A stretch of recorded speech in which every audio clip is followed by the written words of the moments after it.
Messieurs les présidents représentants de la NIPADES, Monsieur le président Père André Kombila du RNB, Monsieur le président du RPG, Laurent Gomesu, et Monsieur le président de Rapide, Monsieur Théophile Makita Némou.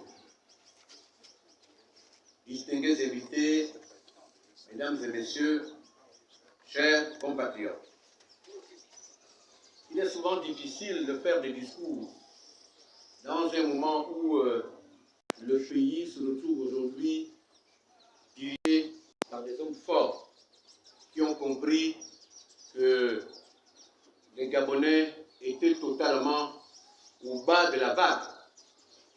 C'est à ce titre-là que je me permets un peu de prendre la parole au nom de l'Union pour la solidarité et le développement, du Bureau national, de ces organes, l'organe des femmes, l'organe des jeunes et l'organe des sages.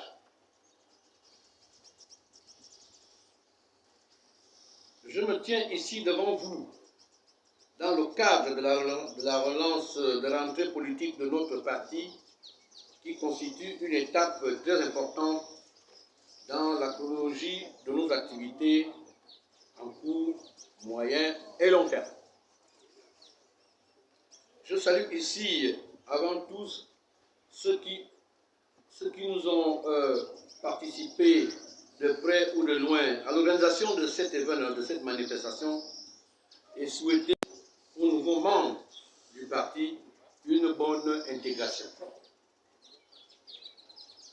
Mes propos, pour ne pas revenir sur la présentation de mon parti qui a été faite abondamment par mon prédécesseur, s'adresse subséquemment au comité pour la restauration des institutions de la République. Son accession à la souveraineté internationale le 17 août 1960, il s'agit de la prise du pouvoir par nos forces de défense et de sécurité le mardi 30 août 2023 à 3 h du matin. J'y étais. Juste après l'annonce des résultats des élections qui donnaient une énième fois la victoire du président sortant. À ce titre, le climat délétère, la grogne sociale, la pauvreté sociétale, la malgouvernance, le chômage endémique, ainsi que la vie chère ont constitué, à n'en point noter, une conjonction d'éléments favorables à ce coup de force de notre armée. L'alliance populaire a été un signe de libération du peuple qui a d'ailleurs suscité une forte adhésion de nos concitoyens pour accompagner les militaires dans le projet de reconstruction d'un nouveau Gabon. L'USD, comme les autres partis politiques, s'inscrit dans la même logique du CTRI qui vise à rendre aux Gabonais sa souveraineté. Nous constatons, pour le saluer, les initiatives sociales, sociétales et environnementales qui ont été prises par le comité de transition pour la restauration des institutions de la République. L'apurement de la dette extérieure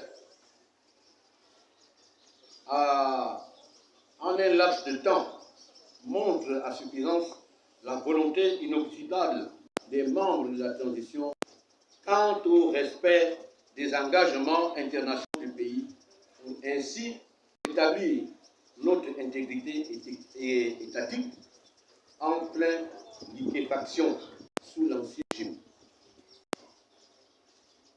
Mesdames et messieurs,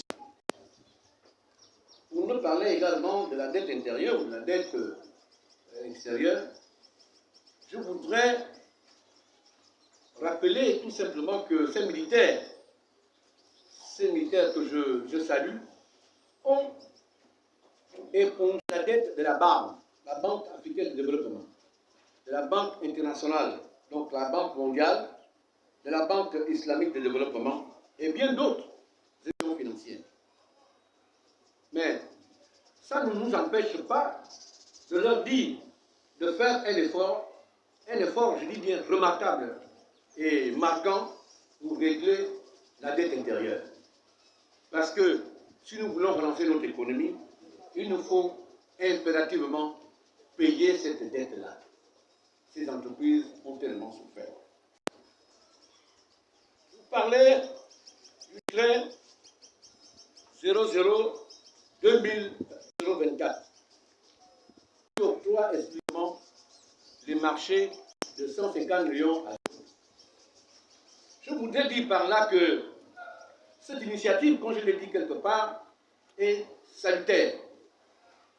Et que un pays qui n'a pas un tissu économique contrôlé des autochtones par les nationaux ne peut pas réellement développer son économie. Donc, les 150 millions, c'est une bonne chose. Mais nous pensons que à 150 millions, qu'on porte la préférence nationale. Parce que pour nous, les marchés publics, nous les connaissons. Et nous savons comment certains Gabonais véreux, ça je le dis, et je sais de quoi je parle, font quand il est question d'attribuer un marché public. Donc c'est pourquoi nous imposons sur la préférence nationale. Les marchés qui partent de 150 millions et plus doivent également jouir de la décision qui a été prise par les ministères, celui de 50 millions et moins. Pourquoi? Parce que si nous voulons être compétitifs, il faut vraiment que nous accédons à ce type de marché. Vous allez voir, un certain nombre de travaux se fait dans notre pays depuis un bon bout de temps, mais ce n'est pas des Gabonais. Mais quand il est question d'aller vérifier l'expertise ou la qualité de ces travaux, ce n'est pas vraiment ce qu'on retrouve. Quelqu'un va venir faire une route en béton, mais est-ce que le LBTP a-t-il récupéré les échantillons de ce béton pour vérifier la densité du béton? Non. Ça se fait parce que tout simplement, tel s'appelle tel. Et nous disons désormais, ça ne doit plus se faire comme ça. Les marchés publics ont souvent donné à certaines entreprises l'opportunité de pouvoir créer d'autres entreprises. Mais si les Gabonais ne peuvent pas accéder à ces marchés-là, ça pose quand même un problème. Et puis, quand on veut nous dire que ce sont les exigences de la Banque mondiale ou bien de l'AFD, mais nous allons, l'État gabonais va pour prêter de l'argent. Nous remboursons cet argent, vrai ou faux? Mais alors, donc nous disons qu'il faut prioriser les expertises nationales. C'est nettement mieux. Quand il est question de parler, à notre avis, du chômage, il y a eu récemment un recrutement massif, je dis bien recrutement massif, à la primature. Vous recrutez des Gabonais qui ont l'expertise, qui ont des diplômes et autres et tout, de rentrer à la fonction publique. Mais vous savez, nous savons tous, que si on prend tout le monde pour rentrer à la fonction publique, qui va travailler? Qui va travailler dans le secteur privé? C'est qui? Ce n'est pas possible. Et alors là, il va falloir voir les choses autrement. Nous disons, nous lançons un SOS aux militaires pour leur dire que le recrutement que vous